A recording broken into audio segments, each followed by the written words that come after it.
Hello and welcome to Unleashed, the show that explores how to thrive as an independent professional. I'm your host, Will Bachman, and I'm here today with my good friend Belinda Lee, who runs the CITA partnership. That's CITTA partnership.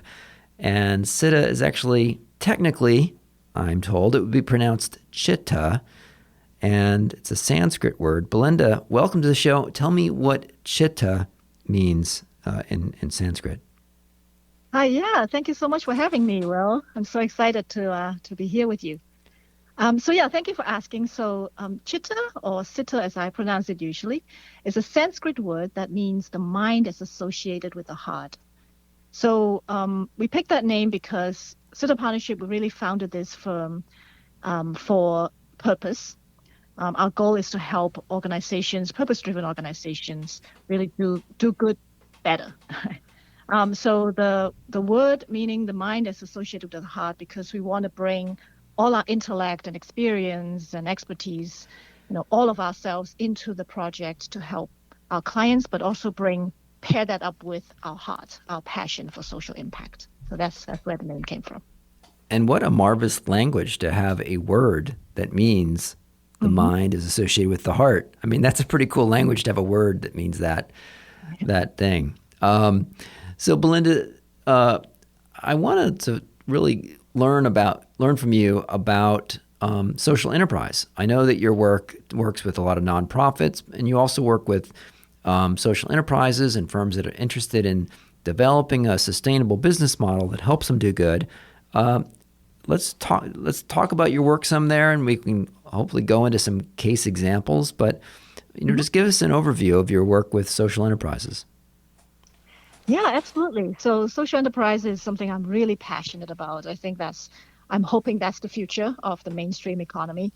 I also serve on the board of Social Enterprise Alliance, the national board. I'm the vice chair. And we actually have a kind of hot off the press updated definition of social enterprise. So I'll share that with your audience. So we define it as a social enterprise is an organization created for impact. It uses a sustainable and earned income business model with a governing structure focused on stated social or environmental goals. It invests a significant portion of its revenue, profit, or assets into expanding this stated mission.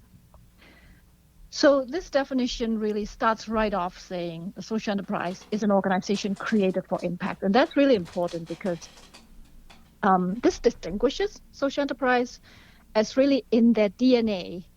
They exist to do good. They exist to solve for a social or environmental issue. And the market-based mechanism to generate earned income is to really, all of that is about supporting that mission. So that's the definition.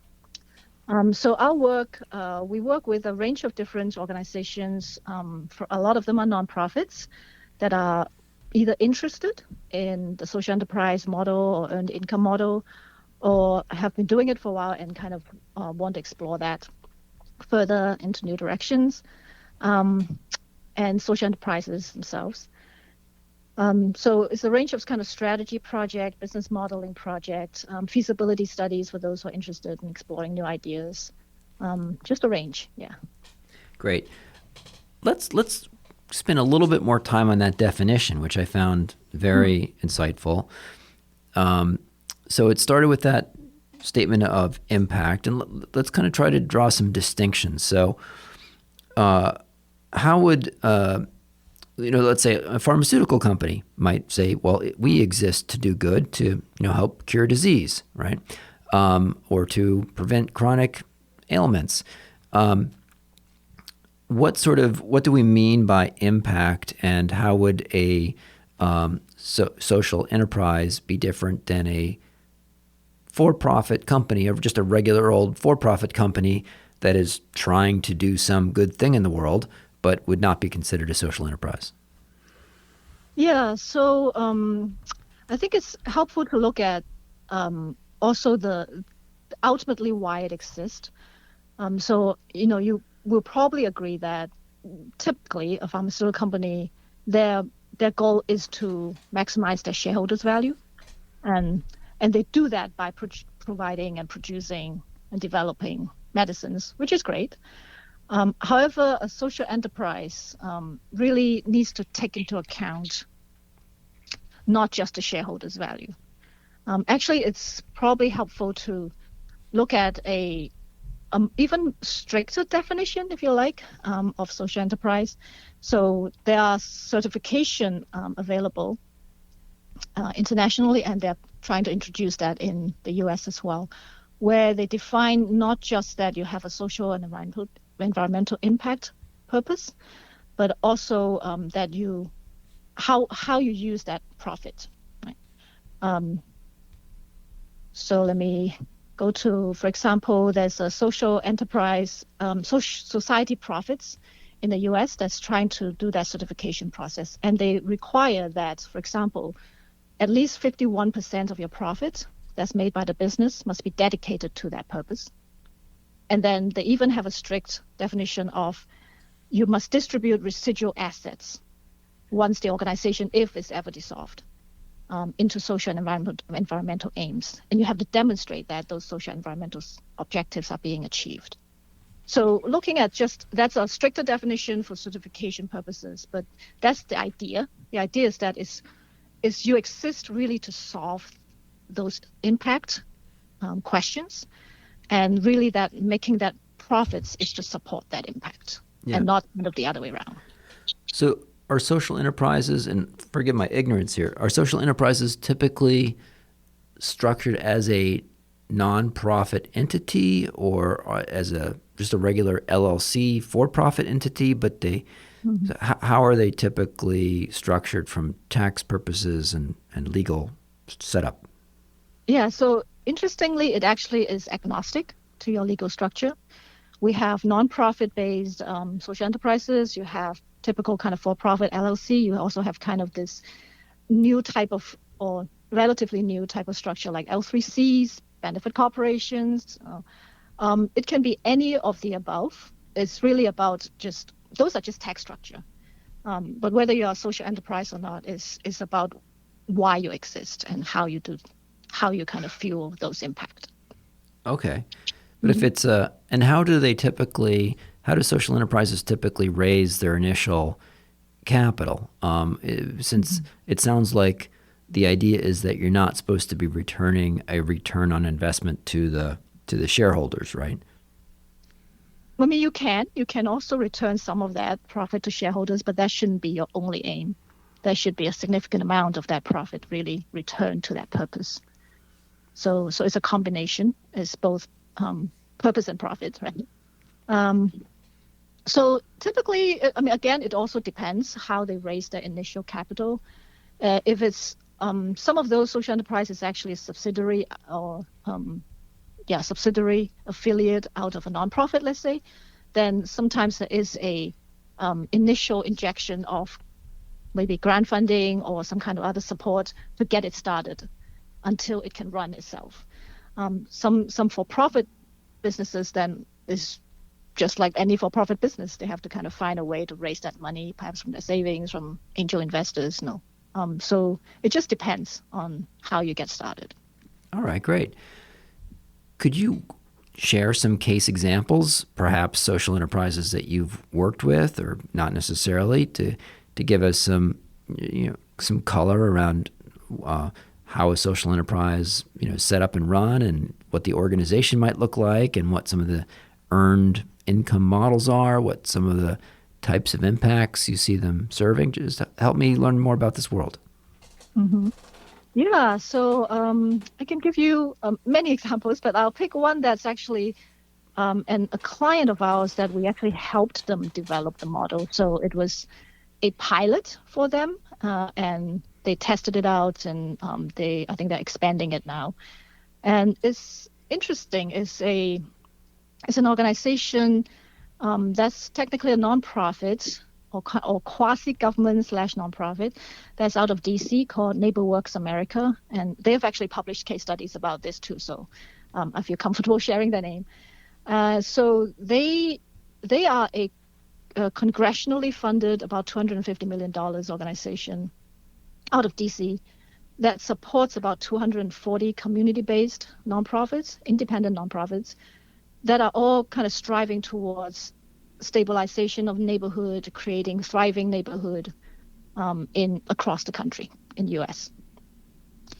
And they started an initiative really looking at right after the financial and housing crisis, where a lot of communities are kind of upended because of the crisis, and they realized that relying on government and foundational funding is not sustainable. At least it's very fluctuating, and there's also a barrier to them scaling that impact.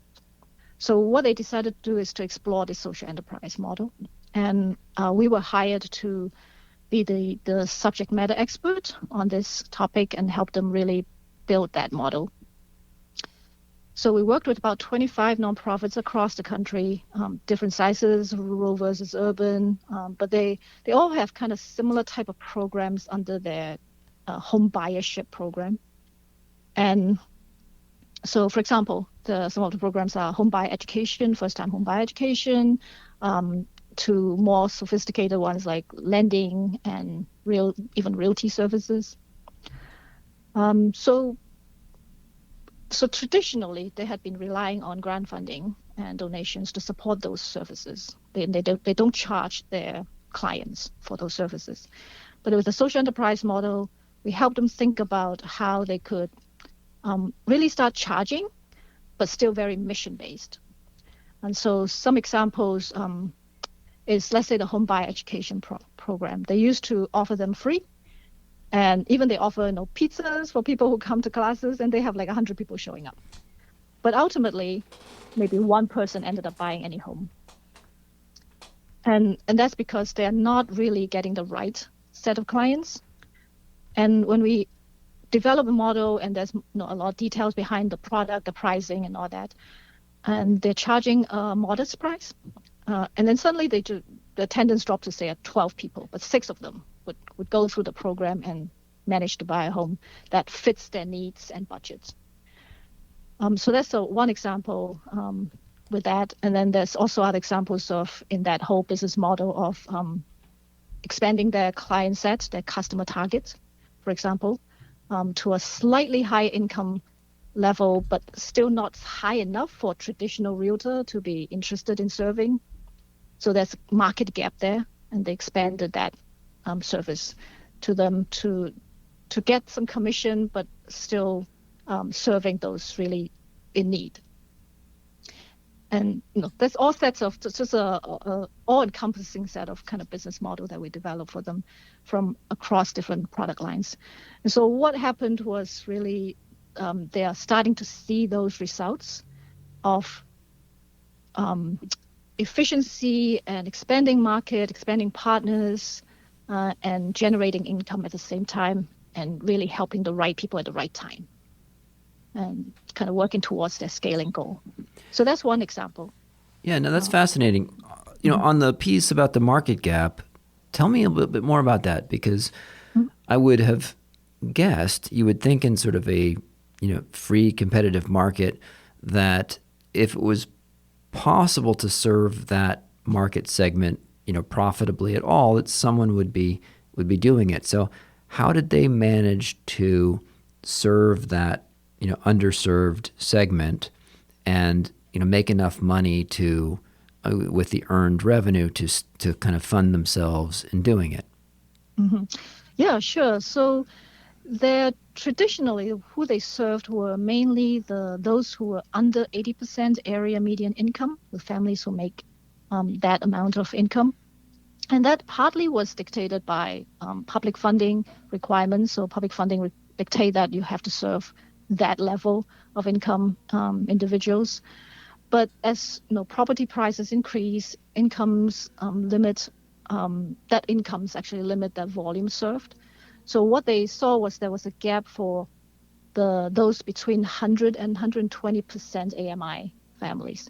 So even if they are kind of mortgage ready, those families, the traditional brokers just feel like, well, there's a lot of effort to serve those individuals, so they don't even bother as much. because those families probably will purchase homes that are not very high value, and so the commission, relatively speaking, would be lower. And so they're just not being served, but they are actually mortgage ready. So by really expanding to that set and helping them get the right mortgage, and really just doing that matching, and making sure they can afford the home, and teaching them, educating them on how to maintain that budget financially, they found that there is this just unserved white space of those families. Yeah. So if they're serving those families, how are they able to do it if your ordinary for-profit real estate agent was not willing to? Was it just that they were willing to earn less money, just serve that segment and just not earn as much as a regular real estate agent would? Or were they, getting some earned income, but also relying on some grant funding to be able to serve that segment? So, like, if an ordinary, person who's a real estate agent, can't make money doing it, how did they manage to make enough to support themselves by serving that segment? Well, so one thing we did look at was kind of this incentive for the real estate agents that work for these organizations. So certainly with the mission at the heart, they do attract certain type of real estate brokers that are interested in doing this kind of work. And at the same time, we looked at kind of the compensation structure. So as opposed to purely commission based, how do we structure it so that there is the base salary, and perhaps in some cases, because we're working with 25 different nonprofits, so the different nonprofits use different model, but some kind of decided it's just the flat rate as opposed to commission based, and they're not as incentivized to go out to serve the higher income ones. Some are kind of a mix. So in terms of just attracting that talents who are willing to do the work, and in terms of their overall nonprofit, certainly this is not their only business. So there is a mix of other type of funding too. So there's a mix of kind of balance of looking at your social enterprise or earned revenue streams, how much of that can sustain itself versus some supplemental, and that is case by case. And I can't really speak to each of those nonprofits, how they ended up. Great. Let's talk about another example. Okay, so there's actually another example that's let me see. So I'm trying to see which one to pick. So I can maybe talk about some for-profit clients. So there were a couple of clients that were in the for-profit space. One of them was actually ended up really a traditional growth strategy project, but by nature of what they do and who they serve as their employees, I would say they are social enterprise because they serve a particular population. In this case, it's actually indigenous population of America, and so one of their goals is to really provide employment to that population. And what they do is some kind of manufacturing, kind of factory jobs, and so we did just a traditional growth strategy, but for them to really think about how to grow within their sphere of businesses. But the interesting thing was that they never thought of themselves as a social enterprise. And when I was there talking to them and I mentioned this concept of social enterprise and I described what it is, and they said, oh yeah, I guess we are a social enterprise, because they have that dual bottom line. They have this employment of a population that's underemployed, but as well as kind of making profit to support that. So not a lot to say about this case study, just as a traditional growth strategy, but I just wanted to bring that up. That it's interesting how many companies don't even think of themselves as social enterprise, and that's something that would be interesting to kind of educate the world more about. So what's the advantage to an organization that might be just thinking of themselves as a regular business to kind of recast themselves as a social enterprise? Does it help attract talent, or are there other sorts of benefits from maybe trying to try to fit that full definition that you shared with us at the beginning of the call? Well, I would hope that the companies or organizations really look within first and making sure that they really want to do good and really want to contribute to social impact, and not just think about, oh, I'm a company and how can I pivot so that I can achieve X or Y or Z in terms of my profits or um, what have you, because that's kind of defeat the purpose of what a social enterprise is. As I explained earlier, it really should be in that DNA of creating social impact. So having said that, if you are already a social enterprise but you don't realize it, I think talking about you being a social enterprise, it certainly would help you clarify your direction and attract the right people, right employees, right investors, perhaps right customers. So really, it's not so much as a selling point per se, but clarifying who you are would drive that direction in all sorts of ways. Mm-hmm. So I suppose that you could, if you're not sort of set up as a nonprofit, then obviously people can't make tax-free contributions to support your mission. Mm-hmm. But do some sort of social enterprises, are any of them able to attract foundation funding, even though they're not set up as a not-for-profit? If they're trying to build a sustainable earned income model that does good, do some foundations make those contributions to those sorts of organizations? Mm. Yeah, interesting you asked that. One of the legal structures that I mentioned earlier, L3C, which stands for, if your audience doesn't know, is Low Profit Limited Liability Company. So LLC, L3C, was originally set up partly with the hope that it would allow them to attract foundation investment dollar. And those are what we call program-related investment, PRIs. So foundations, as you may know, are required by the IRS to give out 5% of their asset every year. But it must be given to further purposes that are aligned to their exempt purposes. So it makes it hard by default, by design, make it hard for the foundation to then invest in anybody, right? Any for-profit company. The L3C structure, I'm not a lawyer, so I'm maybe not saying everything right, but really it redefine that organization as purpose first, and not just profit.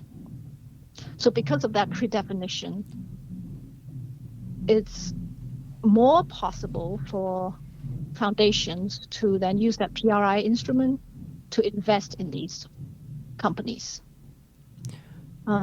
because they are already defined as mission driven and potentially get a return.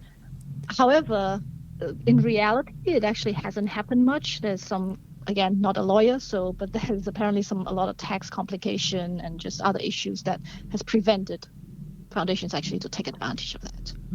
So, what are some of the particular skills that a consultant who wants to work with social enterprises should be bringing to the table that would be potentially different than just your standard run-of-the-mill, generalist management consultant who serves for-profit enterprises? Someone who serves for-profit enterprises, what do we need to know to successfully serve a social enterprise?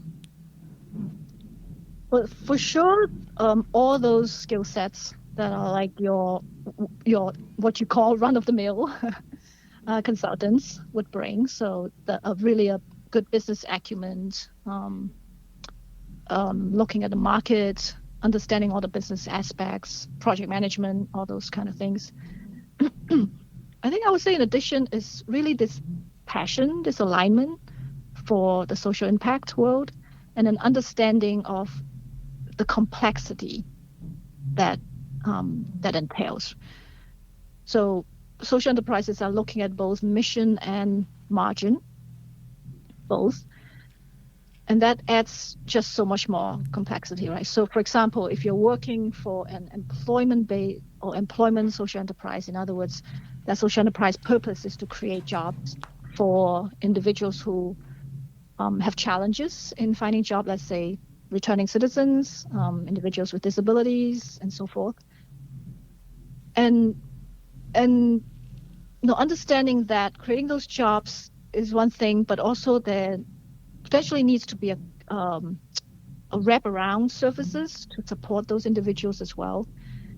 And in particular, if they are creating transitional jobs, some social enterprise create permanent jobs, some create transitional jobs. Basically, their goal is to just make sure those individuals stable, train, and get really good support for, let's say, a couple years, and then jumpstart to another career path. But imagine if that's their goal. Their goal of success is defined as more individuals they can transition to career, the better success they have. But as we all know, employee turnover is one of the biggest costs. So it's very difficult to do. You're trying to define that success that's costing you so much money that other companies are all trying to say, let's keep the employees and not incur that turnover cost so much. So there's that extra challenge. And then, of course, with that whole kind of wraparound service, you're also dealing with a lot of other systems. For example, perhaps you're dealing with the criminal justice system if they are, returning citizens, and homeless individuals. You're dealing with kind of another support system. So there's just more complexity around it. So kind of understanding that would be important. And just to clarify, returning citizens, that's a term for released prisoners? Correct, yeah. In fact, it's interesting. One of our clients asked us to say returning residents because even the word citizen has also its baggage. You mentioned, mentioned that you're on the board of a social enterprise association alliance. Mm-hmm. Tell us a little bit about what are some of the issues that you see at kind of the national level related to social enterprises. Mm-hmm.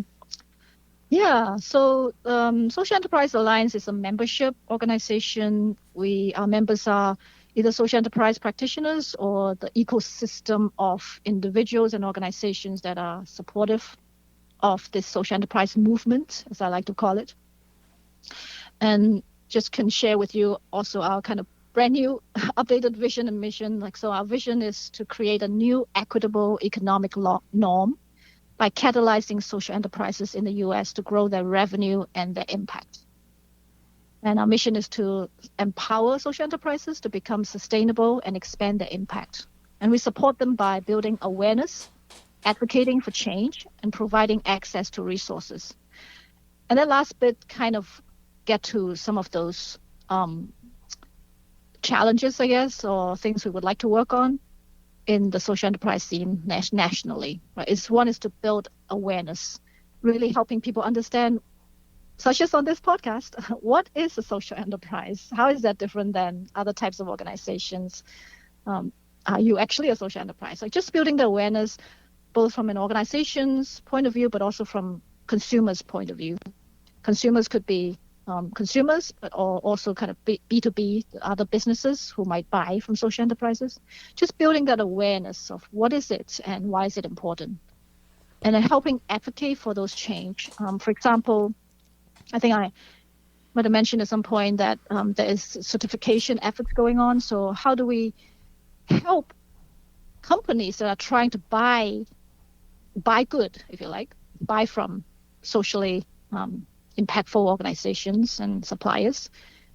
How do we help them make that decision by helping them know an organization, like a supplier, is actually a certified social enterprise? Just like certification of minority-owned, women-owned, things like that. We don't currently have that. So that's one way to advocate for that procurement piece. And that would really help scale, I believe, the social enterprise movement here. And then just providing access to different resources, best practices, networks, support. And there's a lot of great grassroots local efforts and individual efforts in really building that. How do we kind of bring them together as an alliance, hence our name, Social Enterprise Alliance, to support each other and share, cross-share. What are the industries where you tend to see social enterprises gathering? So, education, manufacturing, healthcare, food, construction, retail. Where do you tend to see kind of social enterprises clustering? What types of services and goods? All of the above. Because social enterprise is not a one thing. It's a model, if you like. It's a method, but not an industry per se. So all of the above. There's bakery. There's moving and storage company, lawn care. There are childcare centers. There are also those that open restaurants or retail stores. There's eco tours for those organizations doing environmentally work. There's just all sorts. So really, there's no limit to what you can do. Fantastic. Belinda, if listeners wanted to follow up with you, find out more about the work that your firm does, where would you point them online? If you want to share a website or email address or Twitter account or anything you'd like to include in the show notes. Sure. So our website is sittapartnership.com. So CITTA partnership.com. I love connecting with people on LinkedIn as well. So my LinkedIn is linkedin.com/in/Belinda Lee. And yeah, love to connect and reach out. We will include those in the show notes. Belinda, it was great chatting with you today. Thanks for teaching me about social enterprise. Thank you. And happy holidays.